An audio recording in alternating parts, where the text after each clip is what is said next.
تو علیکم یا بنی اسرائیل،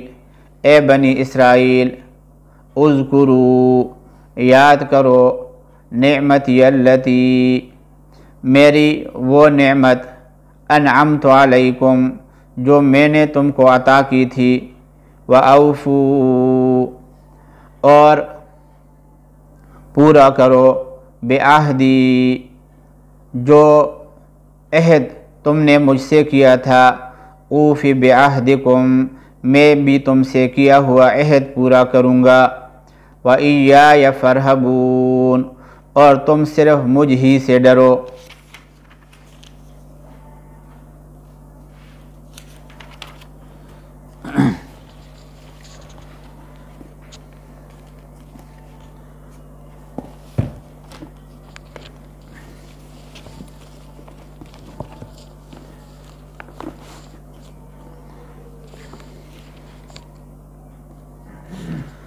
یہ جو آیت کریمہ ہم نے تلاوت کی ہے اور اس کا لفظی ترجمہ ہم نے کیا ہے، اصل میں شروع میں یا ایھا الناس اعبدوا سے اللہ تبارک و تعالیٰ نے عام خطاب کے ذریعے سے تمام انسانوں کو توحید کی دعوت دی تھی، اور پھر اس کے اوپر عقلی دلائل پیش فرمائے تھے، اور اس کے ساتھ ساتھ توحید سے متعلق جو دو شبہات تھے اللہ تبارک و تعالیٰ نے نہایت تسلی بخش طریقے سے اس کا جواب بھی دیا تھا، اور اس کے ساتھ ساتھ یہ اس سے ثابت کر لیا تھا کہ پکار کے لیے جو مستحق ذات ہے وہ صرف اللہ کی ہے، نہ تو فرشتے پکارنے کے لائق ہیں، اور نہ انبیاء علیہم السلام پکارنے کے لائق ہیں، اور نہ جنات جو ہے وہ پکارنے کے لائق ہیں۔ اس کے بعد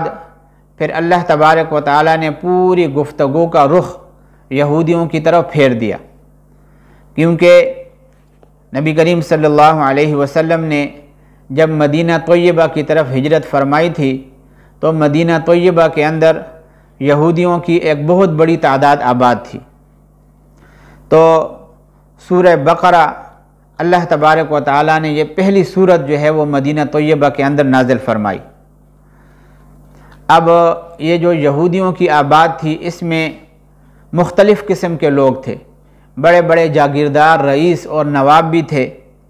اور اس کے ساتھ ساتھ ان کے علماء بھی تھے، ان کے پیر بھی تھے، اور درویش قسم کے دیگر لوگ بھی اس میں موجود تھے۔ عوام جو ہے وہ ان میں سے ہر قسم طبقے کے ساتھ محبت کرتے تھے، نوابوں کی چاپلوسیاں بھی کرتے تھے، اور پھر اس کے ساتھ ساتھ جو علماء تھے ان کے ساتھ بھی تعلق رکھتے تھے، اور جو پیر تھے اور جو درویش قسم کے لوگ تھے ان کی بھی پوجا پاٹ کرتے تھے۔ تو اللہ تبارک و تعالیٰ نے اس وجہ سے پھر یا ایھا الناس اعبدوا کے بعد سارا رخ جو ہے وہ یہودیوں کی طرف پھیر دیا، اور ان یہودیوں کے بارے میں آتا ہے کہ ان کے جو علماء، درویش اور اس طریقے سے جو پیر تھے، مشرکین عرب بھی ان سے محبت کرتے تھے۔ تو اس لیے جب ان پیروں کی اور ان کے علماء کی اصلاح ہو جاتی تو ان کی اصلاح کی وجہ سے ان سے تعلق رکھنے والے دیگر لوگوں کی اصلاح بھی آسان تھی۔ تو اللہ تبارک و تعالیٰ نے اس صورت کے اندر جا بجا یہودیوں سے خطاب فرمایا ہے۔ تو اب جو ہے یہاں پہ یا بنی اسرائیل اذکروا، اس کے اندر اللہ تبارک و تعالیٰ نے ان کے عمومی اصلاح کے لیے 5 طریقے اختیار کیے ہیں، اور یہ یا بنی اسرائیل اذکروا سے لے کر آگے جو آتا ہے وَلَا يُقْبَلُ مِنْهَا شَفَاعَةٌ وَلَا تَنْفَعُهَا، 15ویں آیت تک اللہ تبارک و تعالیٰ نے یہ 5 طریقے یہودیوں کے اصلاح کے ذکر فرمائے ہیں، اور پھر 15ویں آیت کے بعد اللہ تبارک و تعالیٰ نے رسالت کا اور نبوت کے بارے میں ذکر فرمایا ہے، وہاں سے رسالت اور نبوت کا آغاز ہوتا ہے۔ تو سب سے پہلا طریقہ جو اللہ تبارک و تعالیٰ نے یہودیوں کی اصلاح کے لیے ارشاد فرمایا ہے وہ یہ ہے کہ یہودیوں کے جتنے بھی آباء اور اجداد گزرے ہیں، باپ دادے، اللہ تبارک و تعالیٰ نے ان کے اوپر انعامات کا ذکر فرمایا ہے۔ ان کے اوپر انعامات کا ذکر فرما کر اللہ تبارک و تعالیٰ نے ان کو پھر دوبارہ توحید کے دعوی توحید اور رسالت کو تسلیم کرنے کی دعوت دی ہے۔ اور دوسرا جو طریقہ اللہ تبارک و تعالیٰ نے پھر ذکر فرمایا دوسرے نمبر پر، وہ ان کے آباء و اجداد کی خباثتوں کا ذکر فرمایا ہے۔ جیسے حضرت موسیٰ علیہ السلام کے واقعے کے اندر آئے گا کہ جب انہوں نے ان سے ایک دستور اور ضابطہ حیات کا مطالبہ کیا، انہوں نے اللہ تبارک و تعالیٰ کے سامنے اس بارے میں عرض کیا، اور کوہ طور پر ان کو بلایا گیا۔ جب کوہ طور پر اللہ تبارک و تعالیٰ کے ساتھ وہ ہم کلام ہوئے اور انہیں تورات کی صورت میں بنی اسرائیل کے لیے ایک دستور اللہ نے دے دیا، تو پھر آگے سے انہوں نے ان کے سامنے جب موسیٰ علیہ السلام نے تورات پیش کیا تو انہوں نے مطالبہ کر دیا کہ ہم نے براہ راست اللہ سے ہم کلام ہونا ہے، اور ہم جب تک اپنی آنکھوں سے نہیں دیکھیں گے تو اس وقت ہم کوئی نہیں مانیں گے۔ تو اللہ تبارک و تعالیٰ نے دوسرے نمبر پر یا بنی اسرائیل اذکروا سے لے کر وہاں 15ویں آیت تک ان کی ان خباثتوں کا ذکر کیا ہے کہ یہ جب ان خباثتوں کے شکار ہوئے اور نعمتوں کو ٹھکرانے لگے تو اللہ نے پھر جو ہے ان کو عذاب کے اندر گرفتار کر دیا۔ اس لیے اب تمہارے لیے بھی جو کہ دور نبوت سرکار دو عالم صلی اللہ علیہ وسلم کے دور کے اندر مدینہ طیبہ میں موجود ہو، تمہارے لیے بھی صرف یہی ایک راستہ ہے کہ اللہ کے توحید کے قائل ہو جاؤ اور اس کے ساتھ ساتھ سرکار دو عالم صلی اللہ علیہ وسلم کے رسالت کو تسلیم کر لو۔ اور تیسرے نمبر پر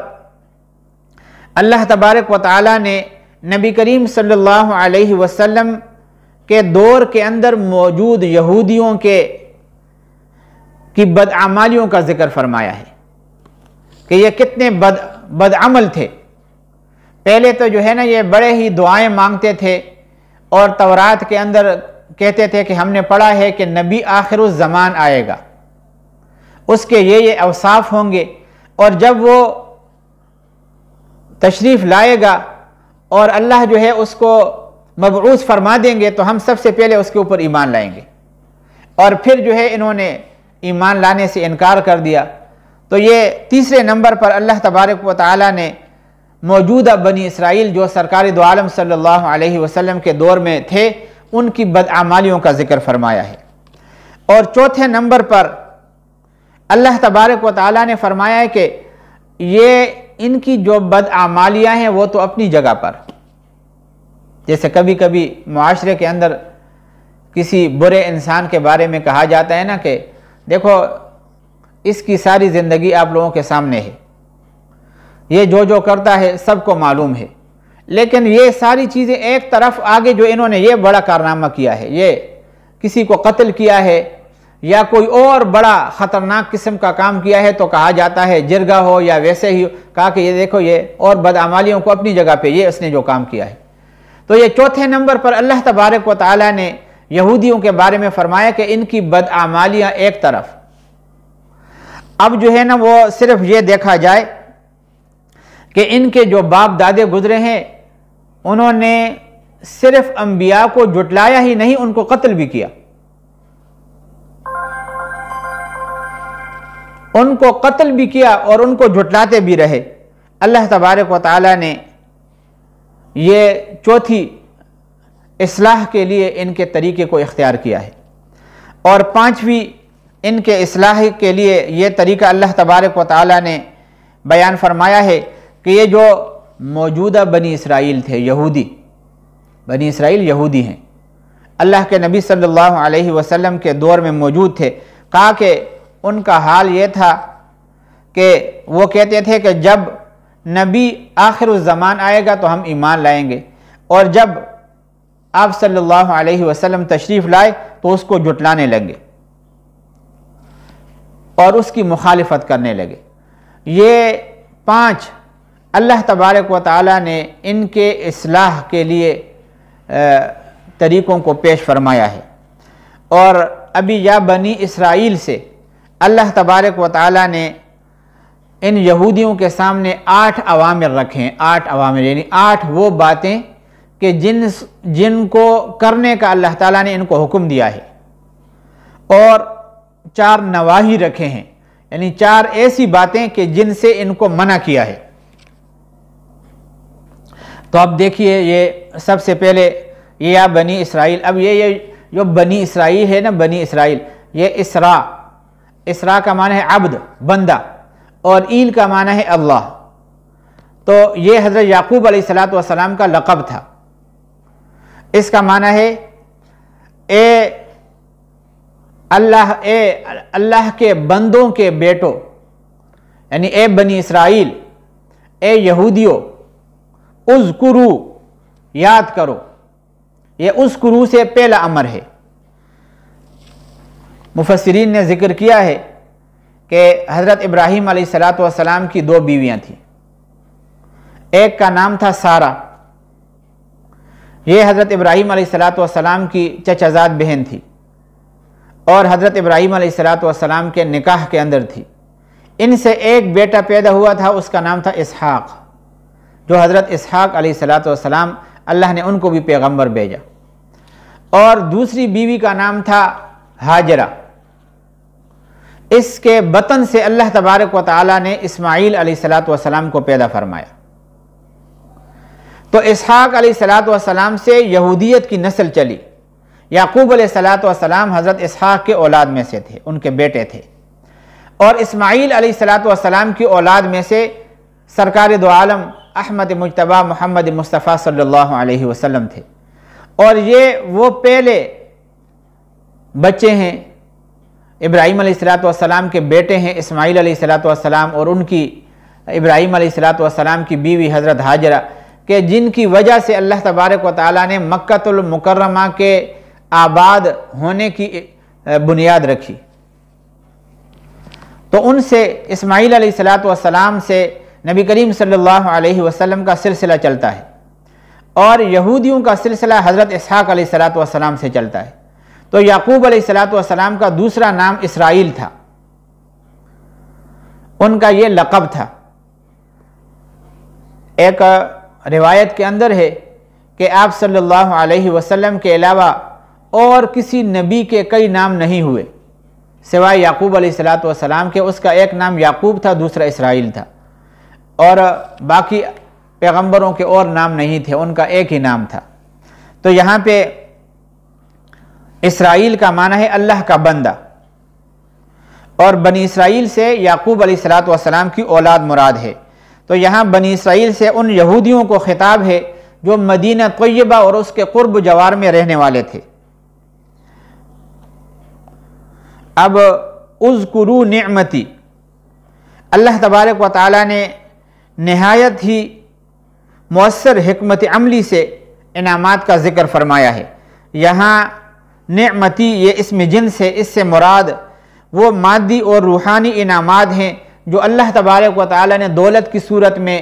ان کو حکومت دینے کی صورت میں، اور نبوت کے سلسلوں کو ان کے اندر سے جاری فرمانے کی صورت میں ان کے اوپر کیے تھے۔ سورہ مائدہ رکوع نمبر 4 کے اندر حق تعالی شانہ کا ارشاد ہے، وَإِذْ قَالَ مُوسَىٰ لِقَوْمِهِ يَا قَوْمِ اذْكُرُوا نِعْمَتِيَ الَّتِي أَنْعَمْتُ عَلَيْكُمْ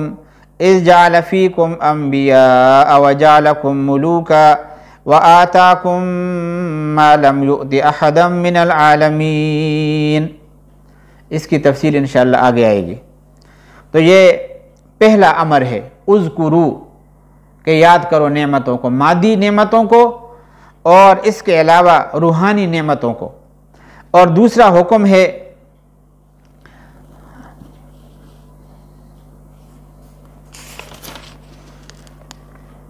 وَأَوْفُوا سے دوسرا حکم ہے اللہ تعالیٰ کا۔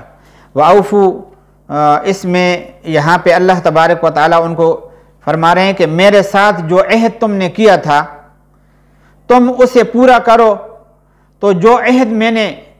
تمہارے ساتھ کیا ہوا ہے اسے میں پورا کروں گا۔ اب وہ عہد کیا ہے؟ تو اس عہد کے بارے میں حضرت عبداللہ ابن عباس رضی اللہ تعالیٰ عنہ سے تفسیر کبیر کے اندر یہ مروی ہے کہ ان اللہ تعالی کان عہد الی بنی اسرائیل فی التورات انی باعث من بنی اسماعیل نبیا امیا فمن تبعہ وصدق بالنور الذی یأتی بہ القرآن غفرت ذنبہ وادخلتہ الجنہ۔ اللہ تبارک و تعالیٰ نے تورات کے اندر حضرت عبداللہ ابن عباس رضی اللہ تعالیٰ عنہ کے بقول یہ ان سے عہد لیا تھا کہ بنی اسماعیل میں سے میں ایک نبی امی کو مبعوث فرماؤں گا، یہ اگر اس کی تصدیق کریں گے اور اس کے اوپر نازل کردہ قرآن کریم کی تصدیق کریں گے تو میں پھر دو باتوں کا ان کے ساتھ عہد کرتا ہوں۔ ایک تو یہ ہے کہ ان کے گناہوں کو معاف کر دوں گا، اور دوسری بات یہ ہے کہ ان کو جنت کے اندر داخل کر دوں گا۔ تو یہ دوسرا امر ہے جو اللہ تبارک و تعالیٰ فرما رہے ہیں وَأَوْفُوا، اور پورا کرو، نعمتی اللتی وَأَوْفُوا بِعَہدی، کہ تم پورا کرو وہ عہد، اوفی بعہدکم، تو میں بھی پورا کروں گا تمہارے عہد کو، وَإِيَّايَ فَارْهَبُونَ، اور خاص مجھ ہی سے ڈرو۔ یہاں پہ وَإِيَّايَ فَارْهَبُونَ، یہ ابھی اب اللہ تبارک و تعالیٰ نے تیسرا امر جو ہے نا وہ ذکر فرمایا ہے۔ تیسرا میں نے عرض کیا نا کہ بنی اسرائیل کے سامنے اللہ تعالیٰ نے 8 اوامر رکھے تھے، 8 اوامر، ان میں سے یہ تیسرا امر ہے جس کا حاصل یہ ہے کہ میں تمہارا منعم حقیقی اور محسن حقیقی ہوں، تو صرف مجھ ہی سے ڈرو، اور مجھ سے ڈر کر میرے احکام کی تعمیل کے اندر لگ جاؤ گے تو کوئی بھی تمہارا کچھ نہیں بگاڑ سکے گا۔ پورے کائنات کا محسن حقیقی اور منعم حقیقی، حقیقت میں انعامات کی بارش برسانے والا اور حقیقت کے اندر سارے کائنات کے ساتھ احسان کرنے والا وہ اللہ تعالیٰ کی ذات ہے۔ تو یہ تیسرا حکم اللہ تبارک و تعالیٰ نے ان کو یہ دیا ہے کہ تم مجھ سے صرف ڈرو، نذرانوں کو دیکھ کر اور لوگوں کے ہدایہ اور تحائف کو دیکھ کر ان کی طرف مائل ہونے کی کوشش نہ کرو، میرا حکم ان کے سامنے بگاڑنے کی کوشش نہ کرو۔ مجھ سے ڈرو گے تو پھر کوئی نواب، کوئی رئیس اور کوئی وڈیرا تمہارا کچھ بھی نہیں بگاڑ سکے گا۔